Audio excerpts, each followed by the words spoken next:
बिस्मिल्लाहिर्रहमानिर्रहीम। अस्सलामुअलैकुम वरहमतुल्लाहि वबरकातुहू। लाखों करोड़ों दुरूद सलाम नबी करीम सल्लल्लाहु अलैहि वसल्लम पर और आपकी आल पर। आज बेटा हम शेर मोहम्मद चौधरी साहब की किताब इंट्रोडक्शन टू स्टैटिस्टिकल थ्योरी में से chapter number 3 measure of central tendency का चैप्टर जो है उसकी एक्सरसाइज सॉल्व कर रहे हैं। तो हम न्यूमेरिकल वर्क जो है वो स्टार्ट करते हैं। क्वेश्चन नंबर 3.15 से हमारा ये काम स्टार्ट हो रहा है। इससे ऊपर जो है वो सारी डेफिनेशंस हैं जो आप कर चुके हैं। तो 3.16 से हम ये स्टार्ट करते हैं। 3.16 का बी पार्ट है, if arithmetic mean of n observation n numbers x1 x2 up to xn is m। अगर आपके पास n नंबर का मीन जो है वो m है and a is any arbitrary number, then show that x minus a का square is equal to summation x minus m का square plus n into m minus a का square. अब यहाँ पर m मीन है और a जो है ये कोई आर्बिट्ररी पॉइंट है, ये आपने प्रूव करना है। इसका जो सी पार्ट है उसमें है a distribution consist of 3 components. कोई डिस्ट्रीब्यूशन है जिसके अंदर 3 कंपोनेंट्स हैं, n1 की वैल्यू, n2 की वैल्यू और n3 की वैल्यू, एंड द मीन, और उनका जो मीन है, पहले सैंपल का मीन 2 है, दूसरे सैंपल का मीन 5.5 है, तीसरे सैंपल का मीन जो है वो 10 है।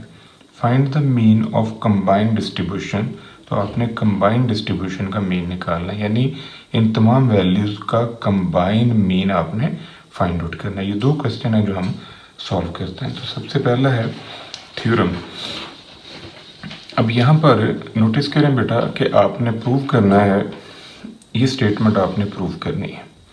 अब यहाँ कंडीशन लगी हुई है कि a is not equal to m। a आपका कोई आर्बिट्ररी पॉइंट है और m जो है ये मीन है। हमारे पास इसकी जो लेफ्ट साइड है वो ये है x माइनस a का square summation I varies 1 up to n। अब इस स्टेटमेंट के अंदर हमने m जो है वो प्लस माइनस किया, यानी इस स्टेटमेंट में हमने m की वैल्यू प्लस कर दी और माइनस कर दी। अब इनको काटेंगे फिर यही स्टेटमेंट आपके पास आ जाएगी। ये जो मीन है ये मैंने प्लस माइनस किए। अब मैं इस इंफॉर्मेशन से पेयर बनाता हूँ। x माइनस m का एक पेयर बना लिया और m माइनस a का मैंने एक पेयर बना लिया। अब इस स्क्वायर को हम एक्सपेंड करते हैं।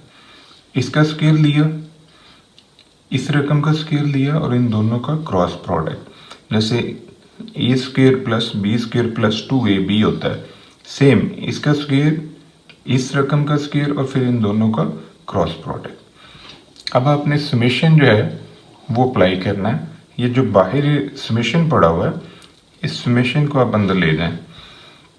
ये समेशन जो है ये बेटा वेरिएबल के साथ आएगा, न्यूमेरिकल वैल्यूज के साथ नहीं आएगा। अब इस पूरी स्टेटमेंट के अंदर आपका जो x है ये वेरिएबल है, m और a ये दोनों जो है ये न्यूमेरिकल कांस्टेंट्स हैं, यानी न्यूमेरिकल वैल्यूज हैं, ये वेरिएबल नहीं है। तो ये जो बाहर से समेशन आप लगा रहे हो इस समेशन इस स्टेटमेंट के ऊपर आ जाएगा।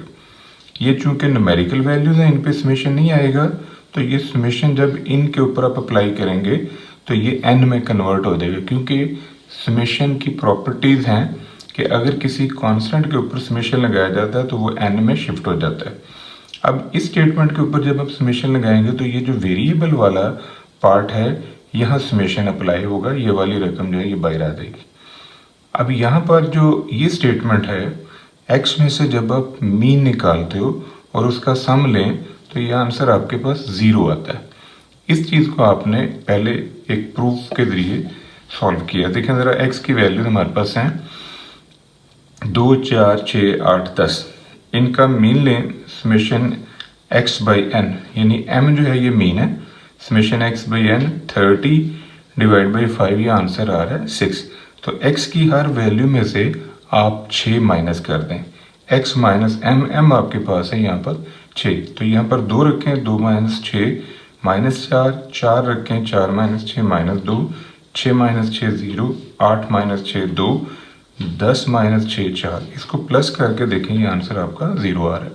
इसका मतलब है कि जब आप x में से उसका मीन निकालते हो और उसको सम अप करते हो तो ये आंसर 0 आता है। अब ये हमने प्रूव किया यहाँ पर, तो इससे प्रूव की मदद से हम इस रकम को 0 लिख सकते हैं। अब ये रकम जब 0 लिखेंगे तो ये सारी ख़त्म हो जाएगी और पीछे आपके पास ये स्टेटमेंट जो है ये बचेगी। यहाँ पर देखें ज़रा, ये स्टेटमेंट आपके पास बच गई और यही आपने साबित करना है।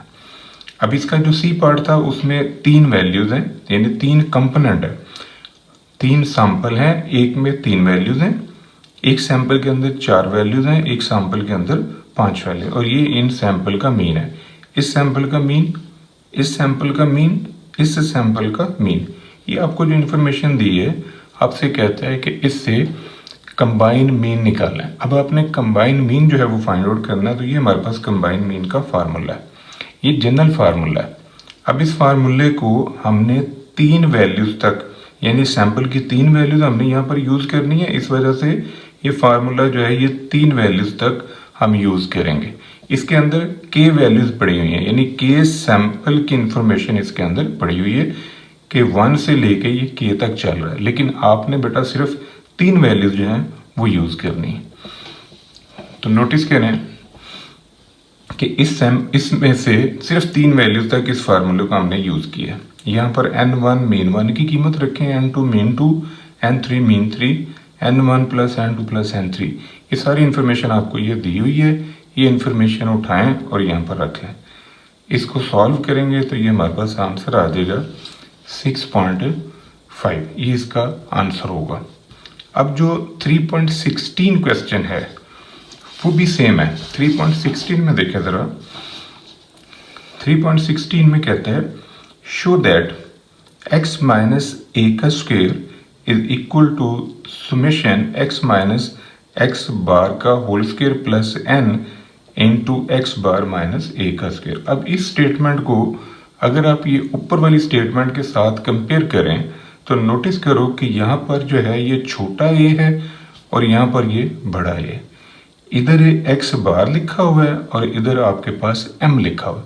इसका मतलब है कि ये जो ऊपर वाला प्रूफ आपने किया है इसी स्टेटमेंट के अंदर कैपिटल ए की जगह आप स्मॉल ए लिख दें और एक्स बार m की जगह पर आप एक्स बार लिख दें, तो ये स्टेटमेंट जो है ये सेम इस पैटर्न पर सॉल्व हो जाएगी। ये आपने बेटा खुद करना है। सी पार्ट जो है a distribution consist of 3 components with frequencies, यानी ये n1 दिया हुआ है, n2 दिया है, n3 दिया हुआ है।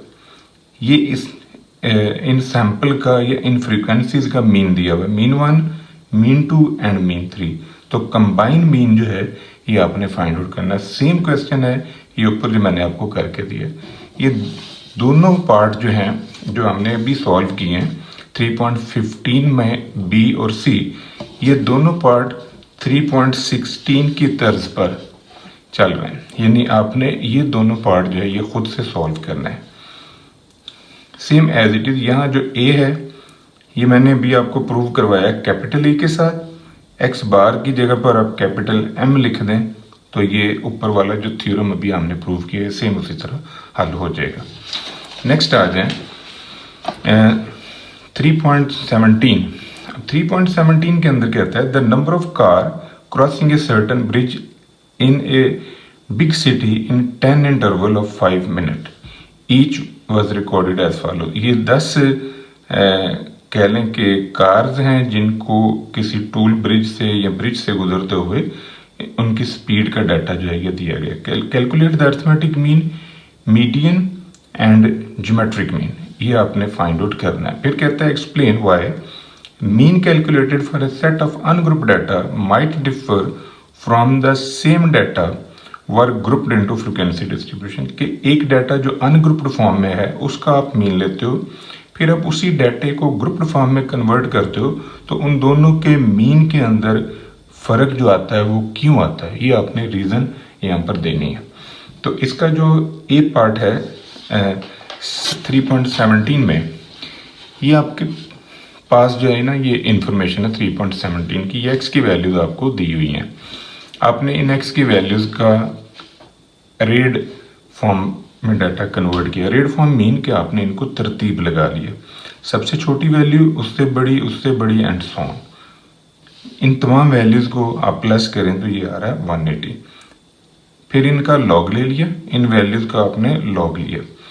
कैलकुलेटर के ऊपर लॉग का बटन प्रेस करें, लॉग का बटन दबा के 9 लिखें और फिर इक्वल टू लिखें तो ये पहला आंसर आ जाएगा। लॉग का बटन प्रेस करें, 12 लिखें, इक्वल टू लिखें, ये आंसर आ जाएगा। तमाम वैल्यूज़ जो ये वाली पड़ी हुई हैं इनका आप लॉग लेंगे तो ये कॉलम खुल जाएगा। इस कॉलम का सम जो है ये हमारे पास आ रहा है 12.3220।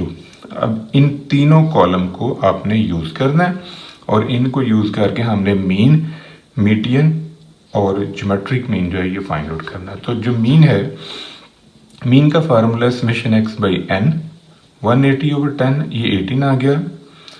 मीडियन के लिए n प्लस 1/2 वैल्यू, n आपके पास है 10 क्योंकि इन वैल्यूज़ की टोटल तादाद जो है ये 10 है। 10 जब मैं 1/2 करें ये 5.5। 5.5 का मतलब है कि आपने पाँचवीं वैल्यू पहले उठानी है, यानी ये जो आपके पास डाटा है इस डाटे में जो पाँचवें नंबर की वैल्यू है वो लें, 1 2 3 4 5 16। अब 0.5 आपने आगे जाना है क्योंकि आपके पास आंसर बना हुआ है 5.5 की लोकेशन पे, तो 5 की वैल्यू आपने ले ली 16। अब 0.5 आपने आगे जाना है तो इससे अगली वैल्यू जो 18 में से 16 निकालें और उस डिफरेंस को 0.5 से ज़रब दे दें, ये आपके पास आ जाएगा बेटा मीडियन। इनका डिफरेंस 2 आया, 2 को 0.5 से ज़रब दी 1, 1 को 16 में प्लस किया 17। अब ज़रा नोट करो 16 और 18 अगर हम इन दोनों वैल्यूज़ को जमा करें और 2 पे तकसीम करें तब भी हमारे पास ये 17 ही आ रहा है। इसके बाद आपने ज्योमेट्रिक मीन लेना है, तो ज्योमेट्रिक मीन जो है anti log summation log X by N. यहाँ पर जो लॉग ऑफ एक्स की कीमत है ये आपके पास कॉलम जो है लॉग का, इसको आपने सम अप कर लिया, ये आंसर आ रहा है। इस आंसर को 10 पे डिवाइड करें और इसका एंटी लॉग ले लें। अब ये सारा जो है इसको आपने कैलकुलेटर के ऊपर जो टाइप करना है ऐसे ही, ये मैंने ना छोटी सी की बनाई हुई है, इसी की मदद से आप इस डाटे को कैलकुलेटर पर टाइप करें, आपके पास ये आंसर आ जाएगा। देखिए पहले आपने शिफ्ट का बटन दबाया, फिर आपने लॉग का बटन दबाया, शिफ्ट के बाद लॉग दबाएं तो बेटा एंटी लॉग आता है, ब्रैकेट लगा ली, फिर आपने लिखा ये 12.3220, 12.3220 तकसीम 10 इक्वल, ब्रैकेट लगा दी और फिर इक्वल टू करेंगे, ये आंसर आपके पास आ जाएगा। अब इस क्वेश्चन का जो बी पार्ट है, बी पार्ट में है कि एक डाटा है जो कि अनग्रुप्ड फॉर्म का है, आपने उस अनग्रुप्ड डाटे का मीन ले लिया। अनग्रुप्ड डाटे का मीन आपने लिया इस तरह। अब ये जो बेटा आपने मीन निकाला है, ये मीन इस अजम्पशन पे निकला है कि तमाम वैल्यूज जो हैं वो इक्वली वेटेड हैं, which is used on the assumption of equal weight for all observation। अब वो कहता है कि अगर इसी डाटे को जो कि अनग्रुप फार्मूले में आपने यूज़ किया है मीन के, इसी डाटे को अगर आप ग्रुप डाटा में ले जाएं तो फिर हमारा ये फार्मूला बन जाएगा। अब जब उसी डाटे को जो कि अनग्रुप्ड फॉर्म में था उसे जब हम ग्रुप्ड फॉर्म में ले जाते हैं तो फिर जो मीन हम निकालते हैं उन दोनों मीन में जो फ़र्क आता है वो क्यों आता है, ये आपने लॉजिक जो है वो क्लियर करना है। तो अब ये देखें कि जब हम अनग्रुप डाटे की मदद से मीन निकालते हैं तो अजम्पशन इस्तेमाल हुई इक्वल वेट की। अब हमने क्या किया, हमने उसी डाटे को जो कि अनग्रुप्ड फॉर्म में था उससे फ्रीक्वेंसी डिस्ट्रीब्यूशन बना लिया। जैसे कि मैंने एक छोटा सा फ्रीक्वेंसी डिस्ट्रीब्यूशन यहाँ पर डिस्प्ले किया हुआ है। 20 वैल्यूज़ हैं जो कि 10 और 20 के दरमियान है, 30 वैल्यूज़ हैं जो 20 और 30 के दरमियान है, 18 वैल्यूज़ हैं जो 30 और 40 के दरमियान है, 21 वैल्यूज़ हैं जो 40 और 50 के दरमियान। अब अगर हम ये जो ग्रुप डाटा है वही डाटा था जो अनग्रुप्ड फॉर्म में था, उससे हमने ये ग्रुप डाटा बना लिया। अब हम इससे मीन लेते हैं, तो मीन के लिए हम क्या करेंगे, हम इन दो वैल्यूज़ को जमा करेंगे और 2 पे तकसीम करेंगे। देखिए इन 2 को जमा किया, 2 पे तकसीम 15 आ गया, इन 2 को जमा किया, 2 पे तकसीम 25 आ गया, इन 2 को जमा किया, 2 पे तकसीम 35, इन 2 को जमा किया, 2 पे तकसीम 45। अब ये जो आपका x है यहाँ आपने बेटा पॉइंट जो है ना वो पिक करना है। देखें 20 वैल्यूज़ थी जो 10 और 20 के दरमियान थी। अब आपने क्या किया, इस पूरे ग्रुप को आपने ख़त्म कर दिया और इस ग्रुप को ख़त्म करके इसकी जगह पर आपने एक वैल्यू इंट्रोड्यूस करवाई जो कि 15 है। इसका मतलब है आपने ये अज्यूम किया कि वो 20 की 20 वैल्यू जो है वो 15 है। अब क्या हुआ कि आपने जब ये ग्रुप ख़त्म किया है तो आपके डाटे के अंदर एक एरर जनरेट हो गया जिसको हम कहते हैं ग्रुपिंग एरर, और उस एरर की वजह से हमारे मीन में कुछ फ़र्क आ जाता है। क्योंकि देखें ये जो 15 आपके पास आया, आपने अज्यूम किया कि 20 की 20 वैल्यू जो है वो 15 है। हालांकि हो सकता है कि वो 20 की 20 वैल्यू 10 ही होती, हो सकता है वो 11 ही होती, हो सकता है वो 19 होती, हो सकता है वो 18 होती, जबकि आपने उन सारी वैल्यूज़ की जगह पर 15 यूज़ किए। सिमिलर पैटर्न आपने इस पूरे ग्रुप को ख़त्म करके आपने इसकी जगह पर 25 यूज़ किए। तो ऐसा करने से हमारे पास जो एरर आया उसे हम कहते हैं ग्रुपिंग एरर। उस एरर की वजह से हमारे मीन में फ़र्क आता है। जो सेम डाटा अगर हम अनग्रुप्ड फॉर्म में यूज़ करें और उसी डाटे को जब हम ग्रुप्ड फॉर्म में यूज़ कर लें तो दोनों के मीन में फ़र्क है, और ये फ़र्क ग्रुपिंग एरर की वजह से आता है।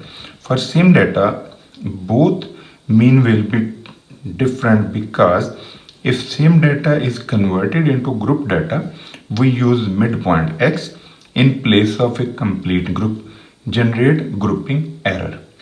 Midpoint is weighted by frequency, that is why mean from group data is slight different. इस वजह से दोनों के मीन में फ़र्क आता है।